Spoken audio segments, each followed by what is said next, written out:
ہندوستان میں مغلیہ حکومت کا بانی اول شہنشاہ ظہیر الدین بابر تھا، جس نے کہ نازک ترین حالات میں مبتلا ہونے کے باوجود مٹھی بھر سپاہیوں کے ذریعے اس بے صغیر میں ایک ایسی حکومت کی داغ بیل ڈالی جس نے فرمانروا صدیوں تک اس ملک پر بڑی شان اور دبدبے کے ساتھ حکومت کرتے رہے۔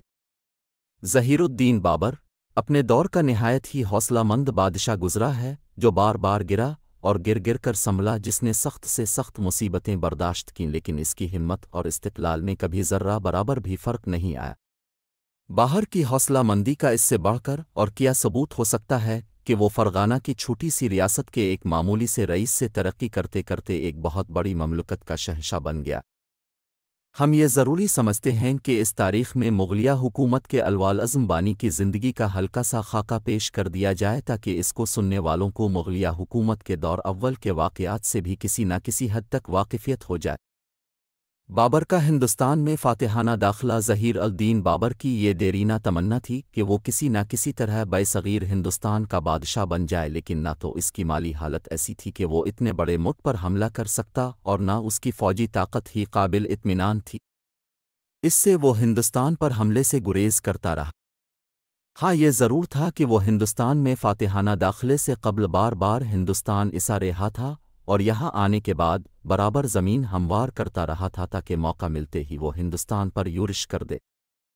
بابر کی یہ خوش نصیبی تھی کہ اسے زیادہ مدت تک انتظار نہیں کرنا پڑا، کیونکہ ہندوستان کی لودھی حکومت کے خلاف اچانک ہندوستانی عمرا اور عمال میں سخت ناگواری پیدا ہو گئی، اور یہ ناگواری اس حد تک بڑھی کہ لودھی حکومت کے عمال اور عمرا نے بابر سے خواہش کی کہ وہ ہندوستان پر حملہ کر کے لودھی حکومت کے ظالم حکمراں سے اس ملک کو نجات دلائے۔ بابر اس سنہری موقع کو کب ہاتھ سے کھونے والا تھا، چنانچہ اس نے کسی انتظار کے بغیر ایک مختصری فوج سے 933 ہجری میں ہندوستان پر حملہ کر دیا۔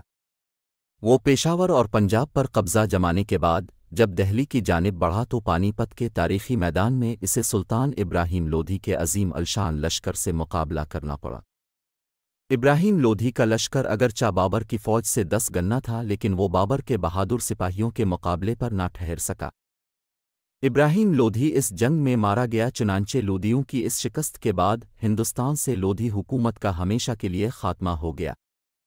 بابر نے پانی پت میں فتح حاصل کرنے کے بعد دہلی کو زیر کیا۔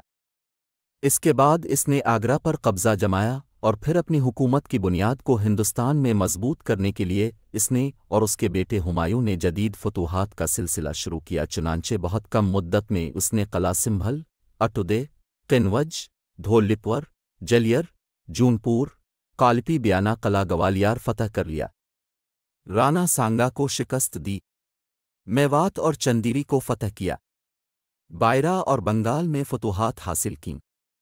غرض کے چند سال کے اندر اندر بابر نے مغلیہ حکومت کو کافی وسعت دے دی، لیکن بابر کی عمر نے وفا نہیں کی۔ ابھی وہ مغلیہ حکومت کو پوری طرح مستحکم بھی نہ کر سکا تھا کہ 937 ہجری میں اس کا انتقال ہو گیا۔ بابر نے ہندوستان میں کل 5 سال حکومت کی، لیکن اس قلیل مدت میں وہ اپنے جانشینوں کے لیے ایک بہت بڑی سلطنت چھوڑ گیا۔ نصیر الدین ہمایوں کی تخت نشینی۔ باہر کے مرنے کے بعد اس کا بڑا بیٹا نصیر الدین ہمایوں 937 ہجری میں تخت پر بیٹھا تو اس کے بھائی مرزا کامران نے قندھار سے فوج کشی کر کے پشاور اور پنجاب کا سارا علاقہ دبا لیا۔ ہمایوں ایک نہایت ہی نرم دل اور بھائیوں سے محبت کرنے والا بادشاہ تھا۔ اس نے بھائی کی اس جسارت پر اسے کچھ نہ کہا، بلکہ مزید حصار فیروزہ کا علاقہ کامران کو دے دیا۔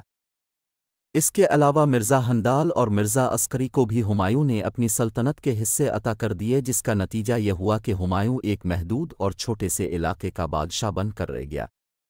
اب ہمایوں کو اپنے علاقے کو بڑھانے کی ضرورت پیش آئی تو اس نے جدید فتوحات کا سلسلہ شروع کیا۔ چنانچہ اس نے کالنجر، چنار گڑھ، گجرات اور مالو فتح کر لیا، لیکن ہمایوں کی طاقت کیونکہ کمزور ہو چکی تھی، اس لیے جابجا بغاوتیں کھڑی ہو گئیں، اور ان بغاوتوں میں گجرات، مالو اور اکثر علاقے اس کے قبضے سے نکل گئے۔ ہمایوں کی شیر شاہ سے جنگ۔ ہمایوں جس زمانے میں مالو اور گجرات کی فتوحات میں مصروف تھا، سہسرام کے ایک معمولی جاگیردار شیر شاہ نے بڑی اہمیت حاصل کر لی تھی۔ یہ ترقی کرتے کرتے بہار کا مختار مطلق بن مینا تھا، اور اس کے بعد شیر شاہ نے بنگال بھی فتح کر لیا۔ ہمایوں کو فکر ہوئی کہ اگر شیر شاہ کی طاقت اسی طرح بڑھتی رہی تو کوئی تعجب نہیں کہ وہ آگرہ پر بھی قبضہ جمائے، چنانچہ ہمایوں نے 945 ایجر میں بنگال پر حملہ کر کے بنگال کو شیر شاہ کے قبضے سے نکال لیا، لیکن وہ بنگال میں جا کر کچھ ایسا پھنسا کہ وہاں سے تو 10 مہینے تک نہ نکل سکا۔ اس مدت میں آگرہ میں ہمایوں کے بھائیوں نے ہمایوں کو تخت سے محروم کرنے کی سازشیں شروع کر دیں، یہاں تک کہ مرزا ہندال تخت نشین ہو گیا۔ ادھر شیر شاہ نے سارے بہار پر قبضہ جما کر ہمایوں کی واپسی کا راستہ روک دیا۔ چنانچہ جب ہمایوں بنگال سے آگرہ جانے کے لیے واپس ہوا تو راستے میں شیر شاہ سے شدید جنگ ہوئی۔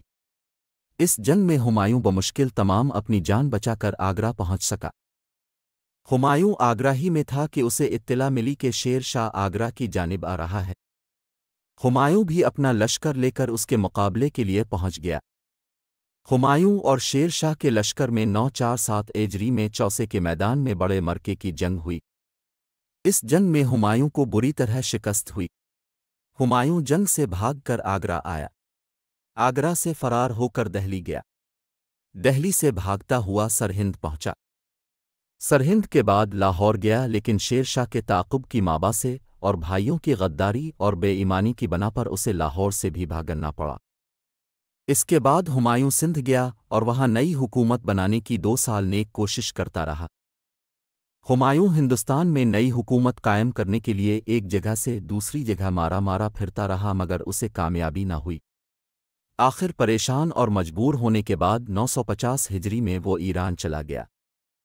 ہمایوں کا بل اور قندھار اس لیے نہ جا سکا کیونکہ اس کے غدار بھائیوں نے پہلے ہی وہاں پہنچ کر حکومت پر قبضہ جما لیا تھا اور ہمایوں کے لیے تمام راستے بند کر دیے تھے، اس لیے اسے مجبور غیر ملک میں جا کر پناہ لینی پڑی۔ ہمایوں 10 سال ہندوستان میں حکومت کر سکا۔ شیر شاہ ہندوستان کا بادشاہ۔ شیر شاہ یوں تو ہمایوں کے فرار ہونے سے بہت قبل بنگال اور بہار میں اپنی بادشاہی اور خود مختاری کا اعلان کر چکا تھا، لیکن ہمایوں کے فرار ہونے کے بعد 947 ہجری میں وہ سارے ہندوستان کا بادشاہ بن گیا اور اس نے ان علاقوں کو فتح کرنا شروع کر دیا جو ہمایوں کی کمزوری اور اس کے بھائیوں کی غداری کی وجہ سے نکل گئے تھے۔ بنگال، بہار اور جونپور پر تو شیر شاہ کا قبضہ پہلے ہی تھا، اب ہمایوں کے فرار ہونے کے بعد دہلی، آگرہ اور اس کے مفصلت پر بھی وہ قابض ہو گیا۔ گوالیار بھی فتح کر لیا۔ پنجاب اور گجرات پر بھی شیر شاہ کا تسلط ہو گیا۔ مالو کو بھی اس نے زیر کر لیا اور اس کے بعد ماروڑ اور چتور بھی اس کے قبضے میں آ گئے۔ غرض کہ وہ رفتہ رفتہ پورے ہندوستان پر چھا گیا، لیکن 952 ہجری 1545 عیسوی میں کالنجر کے محاصرے کے دوران اس کی اچانک موت کی وجہ سے جاری فتوحات کا سلسلہ بند ہو گیا۔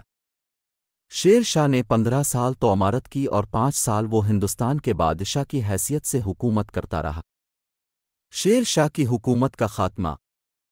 شیر شاہ کے مرنے کے بعد ہی اس کی حکومت کا زوال شروع ہو گیا تھا، کیونکہ اس کا بیٹا سلیم شاہ جو 952 ہجری 1545 عیسوی میں تخت پر بیٹھا تھا اس وسیع حکومت کو نہ سنبھال سکا۔ سلیم شاہ نے اپنے خراب رویے کی وجہ سے ان سب پٹھانوں کو اپنا دشمن بنا لیا تھا جن کی جد و جہد اور کوشش سے شیر شاہ کو یہ وسیع حکومت ملی تھی۔ چنانچہ اس خانہ جنگی کا نتیجہ یہ ہوا کہ شیر شاہ کی سوری حکومت دن بدن کمزور ہوتی چلی گئی۔ سلیم شاہ 8 سال حکومت کرنے کے بعد 960 ہجری 1552 عیسوی میں پیشاب بند ہونے کی بیماری سے مر گیا۔ سلیم شاہ کے بعد اس کا کمسن لڑکا فیروز شاہ تخت پر بیٹھا تو اسے فیروز شاہ کے سگے ماموں محمد شاہ نے ماں کی گود ہی میں بڑی بے دردی سے قتل کر دیا۔ اپنے کمسن بھانجے کو قتل کرنے کے بعد محمد شاہ 960 ہجری 1552 عیسوی میں تخت پر بیٹھ گیا اور عادل کا لقب اختیار کیا، لیکن یہ انتہا درجے کا عیاش اور ظالم تھا۔ اس نے عیاشی اور فضول خرچی پر سارا خزانہ لٹا دیا۔ ہیم و بقال کا عروج اسی بادشاہ کے عہد حکومت میں ہوا۔ محمد شاہ عادل نے ہیم و بقال کو وزارت عظمیٰ کے ساتھ ساتھ سپہ سالاری کا بھی عہدہ دے دیا تھا۔ شیر شاہ حکومت کے ٹکڑے۔ محمد شاہ عادل کے عہد حکومت کا سب سے بڑا کارنامہ یہ ہے کہ اس بادشاہ کی نالائکی کی وجہ سے شیر شاہ کی حکومت 5 ٹکڑوں میں تقسیم ہو گئی۔ پہلا، محمد شاہ عادل کے بہنوئی ابراہیم خان نے دہلی اور آگرہ میں بغاوت کر کے دہلی، آگرہ اور کالپسی میں اپنی حکومت قائم کر لی اور عادل فرار ہو کر چنار چلا گیا۔ دوسرا، محمد شاہ عادل نے دہلی اور آگرہ کی حکومت سے محروم ہونے کے بعد بہار، جونپور اور گنگا کے مشرقی علاقے کے بڑے حصے پر اپنی نئی بادشاہی قائم کر لی۔ تیسرا، عادل کا دوسرا بہنوئی سکندر سور سلطان سکندر شاہ کا لقب اختیار کرنے کے بعد پنجاب کا بادشاہ بن گیا۔ چوتھا، عادل کا تیسرا بہنوئی سلطان محمد شاہ سور کا لقب اختیار کرنے کے بعد بنگال کا فرمانروا بن بیٹھا۔ پانچواں، شجاعت خاں جسے سجاول خان بھی کہتے ہیں، وہ مالو کا خود مختار بادشاہ بن گیا۔ ان 5 حکومتوں کے علاوہ پٹھانوں نے جابجا اپنی بے شمار حکومتیں قائم کر لی تھیں، یعنی جو پٹھان جس علاقے میں بھی با اثر تھا وہ وہاں کا مالک و مختار بن بیٹھا۔ ہمایوں کے ہاتھوں پٹھانوں کا خاتمہ۔ ہمایوں جو افغانستان کی حکومت پر قبضہ کر چکا تھا، جب اس نے دیکھا کہ پٹھانوں کی خانہ جنگی اور بے عقلیوں کی وجہ سے شیر شاہ کی حکومت بالکل پاش ہو چکی ہے تو اس نے ہندوستان پر دوبارہ چڑھائی کر دی۔ چنانچہ ہمایوں 962 ہجری 1555 عیسوی میں دہلی اور آگرہ فتح کرنے کے بعد پھر اپنی آبائی سلطنت پر قابض ہو گیا۔ ہمایوں ہندوستان کا دوبارہ بادشاہ۔ جب ہمایوں نے دیکھا کہ اس کے باپ کی وسیع مملکت میں اس کے لیے کوئی جگہ نہیں رہی تو وہ ایک پناہ گزین کی حیثیت سے ایران چلا گیا۔ بیرم خاں اس غریب الوطانی میں اس کے ساتھ تھا۔ شاہ ایران نے اس کا ایسا شاندار خیر مقدم کیا کہ شاید اگر ہمایوں ہندوستان کا فرمانروا ہونے کی حالت میں بھی ایران جاتا تو بس ایسا ہی خیر مقدم ہو سکتا تھا۔ شاہ ایران نے اس کی تواضع اور مہمانداری کے لیے شاہی خزانے کھول دیے اور ایران کے ہر حصے میں اسے اس طرح ہاتھوں ہاتھ لیا گیا کہ ہمایوں اپنی غریب الوطانی اور ساری مصیبت کو بھول گیا۔ یوں تو ایرانی مہمان نوازی کے لیے ہمیشہ سے مشہور ہیں، لیکن والنی ایران شاہ محمد کا مقصد مہمان نوازی کے علاوہ کچھ اور بھی تھا۔ وہ موقع سے فائدہ اٹھاتے ہوئے یہ چاہتا تھا کہ ہمایوں کے ذریعے قندھار واپس حاصل کر لے۔ اس کے علاوہ اس کی خواہش یہ بھی تھی کہ ہمایوں شیعہ مذہب کا پیرو بن جائے اور جب وہ اپنے ملک میں فرمانروا ہو تو اس مذہب کو فروغ دے۔ چنانچہ ہمایوں نے قندھار واپس دینے کا وعدہ کر لیا اور شیعہ مذہب کے اثرات بھی کسی نہ کسی حد تک قبول کر لیے۔ ایران میں قیام کے بعد جب اپنا ملک فتح کرنے کے لیے ہمایوں افغانستان جانے لگا تو شاہ طہماسپ نے بڑی عزت اور احترام کے ساتھ 12,000 سوار اور سامان جنگ دے کر اسے رخصت کیا۔ ہمایوں کا افغانستان میں فاتحانہ داخلہ۔ ہمایوں شاہ ایران سے رخصت ہونے کے بعد سستان آیا اور سستان میں 15 دن کے قیام کے بعد اس نے مرزا کامران کے علاقے گرم سیر میں داخل ہو کر ایرانی لشکر کی مدد سے اسے فتح کر لیا۔ وہاں سے ہمایوں قندھار گیا اور 7 محرم 952 ہجری 1545 عیسوی کو اس نے قندھار کا محاصرہ کرنے کے بعد اسے بھی تسخیر کر لیا۔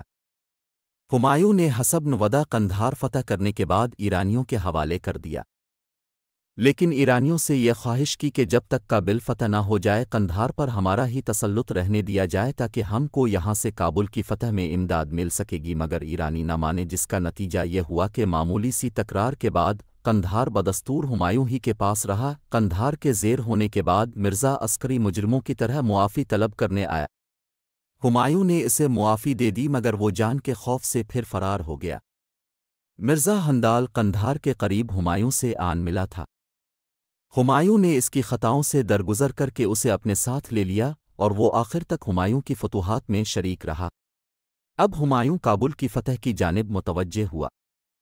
کامران نے ہر ممکن کوشش کی کہ ہمایوں کابل نہ فتح کر سکے، لیکن ہمایوں نے کابل کا محاصرہ اس قدر سخت کیا تھا کہ کامران 953 ہجری 1546 عیسوی میں کابل چھوڑ کر فرار ہو گیا اور کابل پر ہمایوں کا قبضہ ہو گیا۔ کابل کی فتح کے بعد ہمایوں قلعہ میں آیا، اپنے نور نظر اکبر کو کلیجہ سے لگایا۔ اس وقت شہزادہ اکبر کی عمر 2 سال 2 مہینے اور 8 روز کی تھی۔ مریم زمانی بیگم بھی قندھار سے کابل آ گئی۔ بیگم کے آنے پر شہزادہ اکبر کی ختنہ کی رسم بڑی دھوم دھام کے ساتھ انجام دی گئی۔ کابل سے فارغ ہونے کے بعد ہمایوں بدخشاں کی فتح کی جانب متوجہ ہوا۔ بدخشاں فتح ہو گیا اور ہمایوں نے یادگار ناصر مرزا کو، جو بڑا فتنہ پرداز تھا، قتل کرا دیا۔ اس کے بعد مرزا عسکری کو پکڑوا کر بلوا لیا اور اس کا قصور دوبارہ معاف کر دیا۔ بدخشاں کی فتح کے بعد ہمایوں ایسا بیمار ہوا کہ اس کی زندگی کی کوئی امید باقی نہ رہی۔ ہمایوں کا بیمار ہونا تھا کہ بھائیوں نے حسب معمول جابجا بغاوتیں برپا کر دیں، لیکن ہمایوں کو جلد ہی صحت ہو گئی۔